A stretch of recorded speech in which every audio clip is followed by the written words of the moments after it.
Hello everyone, ಇವತ್ತು ಮಕ್ಕಳಿಗೆ ಇಷ್ಟ ಆಗೋ ಥರ ನಾನು ಮನೆಯಲ್ಲೇ ಕ್ಯಾರೆಟ್ ನೂಡಲ್ಸ್ ಮಾಡ್ತಿದ್ದೀನಿ.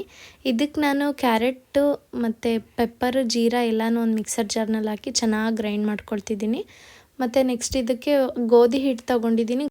ಆ ಗೋಧಿ ಹಿಟ್ಟಿಗೆ ನಾವೇನು ಗ್ರೈಂಡ್ ಮಾಡಿ ಇಟ್ಕೊಂಡಿರ್ತೀವಲ್ಲ, ಕ್ಯಾರೆಟ್ನ ಹಾಕ್ಕೊಂಡು ಸ್ವಲ್ಪ ನೀರು ಹಾಕಿ ಚೆನ್ನಾಗಿ ಚಪಾತಿ ಹಿಟ್ಟು ಕಲಿಸ್ತೀವಲ್ಲ ಅದಕ್ಕೆ ಕಲಿಸ್ಕೊಂಡಿದ್ದೀನಿ.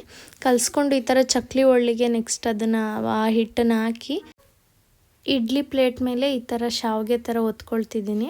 ಅದನ್ನು ಒತ್ತಾದ್ಮೇಲೆ ಒಂದು 10 ನಿಮಿಷ ಇಡ್ಲಿ ತಪ್ಪಲೆಯಲ್ಲಿ ಇದನ್ನು ಹಬೆಯಲ್ಲಿ ಬೇಯಿಸಬೇಕು. ಅದು ಬೆಂದಾದ್ಮೇಲೆ ಸ್ವಲ್ಪ ಹೊತ್ತು ಆರಕ್ಕೆ ಬಿಡಬೇಕು. ಅದು ಆರಿದ ಮೇಲೆ ನಾನಿಲ್ಲಿ ಈರುಳ್ಳಿ, ಟೊಮ್ಯಾಟೊ, ಹಸಿಮೆಣ್ಸಿನ್ಕಾಯಿ ಕಟ್ ಮಾಡಿ ಇಟ್ಕೊಂಡಿದ್ದೀನಿ.